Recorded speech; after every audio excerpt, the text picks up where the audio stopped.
2-3 دفعہ دعا منتہا جو ہے اس میں جواز جعفری صاحب آئے اور انہوں نے تقریب کو بابرکت کیا، اور کل کو جب تحقیق ہوگی اور یہاں معلق آوازیں جو ہیں ان کو سنا جا سکے گا تو کم از کم ہوگا کہ دانش عزیز کے اس غریب خانے پر آپ جیسی بڑی ہستیوں کی آوازیں جو ہیں وہ محفوظ ہوئیں اور آپ لوگوں نے یہاں اظہار بھی فرمائے۔ میرے لیے بڑی سعادت ہے جاوید بھائی آپ کا آنا، میں تہہ دل سے ممنون ہوں، اور سعید قریشی صاحب آپ کا بھی بہت بہت شکریہ کہ آپ تشریف لائے، اور بالخصوص کہ ایک ایسی خشک سی محفل ہوتی ہے کہ جس میں کتاب پہ بات ہو، تو یہیں اختتام کر صحابہ اور آئلی سیشن کا آغاز کرتے ہوئے جو ہے آئلی کا جواب تو ملتمس ہوں میں خالد محمود آشفتہ سے کہ آپ تشریف لائیے جی، اور یقیناً حاضرین جو ہیں اور بالخصوص وہ شخصیت کہ جن کی کتاب جو ہے اس کا ترجمہ ہوا ہے، وہ اگر خالد محمود آشفتہ صاحب کو سننا چاہتے ہیں بذات خود ماشاءاللہ، چونکہ خالد محمود آشفتہ شاعر ہیں اور نابغہ روزگار شاعر ہیں اور ماشاءاللہ کمال شخصیت ہے، تو اوور ٹو یو جی، آپ اپنا اظہار خیال بھی فرمائیے، آپ کیسا محسوس کرتے ہیں منزہ سحر کے اس کامیابی پر؟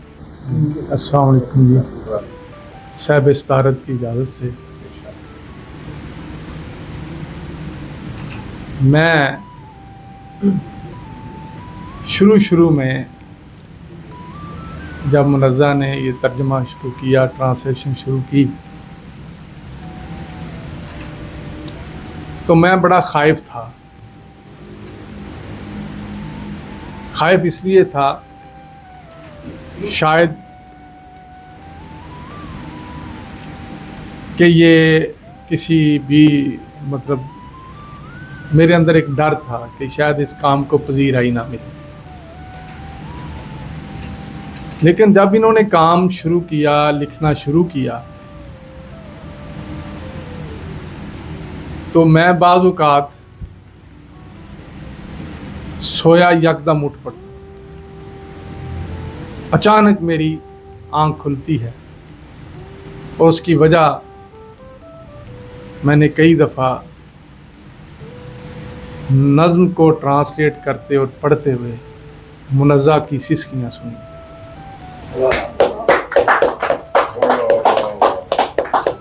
اور میں گھبرا کے پوچھتا ہوں کیا ہوا ہے؟ کہ کچھ نہیں، آپ سوئیں۔ میں کہ پھر بھی کیا ہوا ہے؟ کہتی میں کام کر۔ تو یہ بڑا میرے لیے خوشی کا وہ وقت ہوتا ہے کہ ایک مترجم، ایک ٹرانسلیٹر اتنا کھو جاتا ہے کام میں، بلکہ اس کام کو اپنے اوپر طاری کر لیتا ہے، بلکہ اس کی گہرائی میں اتر جاتا ہے کہ اس کو یہ لگتا ہے کہ شاید یہ میرے لیے کہی گئی ہے اور میں ہی اس کا مرکزی خیال ہوں۔ بہت خوب، اس سے زیادہ تو شاید میں کچھ کہہ بھی نہ سکوں، اور